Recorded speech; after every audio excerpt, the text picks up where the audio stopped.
Խորհրդարանին մեջ 2024 թվականի պետական բյուջեի գդարման հաշվետվության քննարկումները կշարունակվին։ Այսօր օրվան երկրորդ կեսին հաշվետվություն պիտի ներկայացնե արտաքին գործոստնախարար Արարատ Միրզոյան։ Նախորդային բյուջեի հիմնական ցուցանիշներուն եւ առաջնահերթություններուն անդրադարձավ վարչապետը։ Փաշինյան ըսավ, որ 2018-ի համեմատ մարտիկ շուրջ 50%-ով ավելի լավ գաբրին, քանի որ միջին աշխատավարձը ավելցած է 130,000 դրամով կամ 75%-ով։ Վարչապետը հայտնեց, որ 2025 թվականի ապրիլին բոլոր աշխատողներուն աշխատավարձքի համախառն ֆոնդը կազմած է 238 միլիարդ 975 միլիոն դրամ։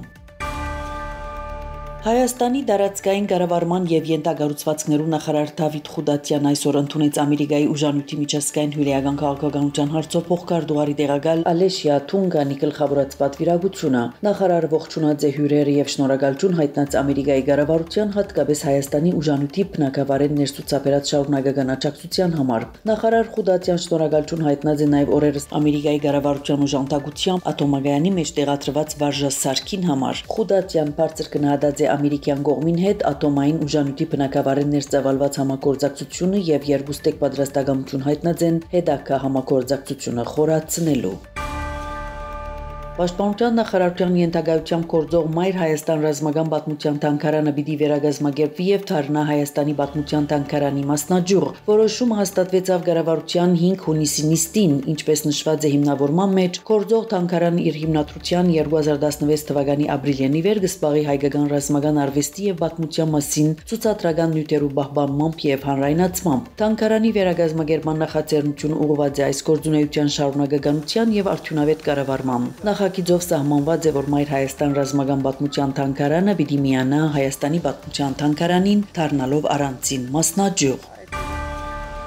Ամերիկայի նախագահ Դոնալդ Թրամփը հայտարարած է, որ հերախոսազրույց ունեցած է Ռուսաստանի նախագահ Վլադիմիր Պուտինին հետ, որուն ընթացքին քննարկված են Ուկրաինայում մեջ վերջերս տեղի ունեցած անօտաչու թռչող սարքերու հարձակումները եւ Իրանի հյուրեական հարցերը գկրե BBC-ին։ Թրամփը հայտնած է, որ Պուտին դեղեկացուցած է իրեն, որ Ռուսաստանը կպատրաստվի արձագանքել երկրի օտագայաններուն դեմ կատարված հարձակումին։ Անավելցուցած է, որ 1 ժամեն ավելի դեված զրույցը չի բերելու անհապաղ խաղաղություն, սակայն շփումը թրական գնահատած է։ Կողմերը նաեւ անդրադարձած են Իրանի հետ կապված զարգացումներուն։ Պուտին նշած է, որ Ռուսաստանը կգրնաթեր ունենալ Իրանի հյուրեական բանակցություններու գործընթացի մեջ։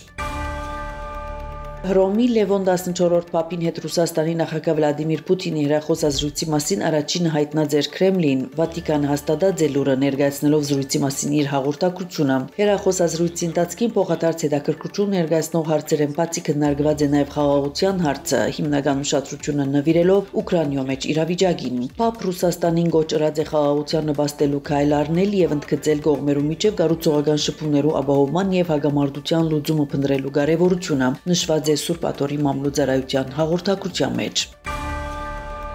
Ռուսաստան եւ Ուկրաինան պատրաստ են 500-500-ի թիմած ձևաչափով ռազմակերիներու փոխանակում կատարել շաբաթավերջին 7 հունիսին եւ 8-ին, այդ մասին Կիևի մեջ հայտարարած է Ուկրաինա նախագահ Զելենսկին։ Կերիներու փոխանակումեն հետո կողմերը պիտի սկսին աշխատանքները զոհված զինծառայողներու աջուններու փոխանակումը նախապատրաստելու ուղղությամբ։ Լրատվական ծառայությունը հիշեցուցած է, որ 16 մայիսին Թուրքիո մեջ կայացած բանակցություններու առաջին շրջանին Ուկրաինա եւ Ռուսաստանի պատվիրակությունները համաձայնության եկած են 1000-ի թիմած ձևաչափով ներու փոխանակման վերաբերյալ ըսկալի ծավալի պատճառով պայմանավորվածությունը կատարված է փուլերով, քանի օրվան ընթացքին։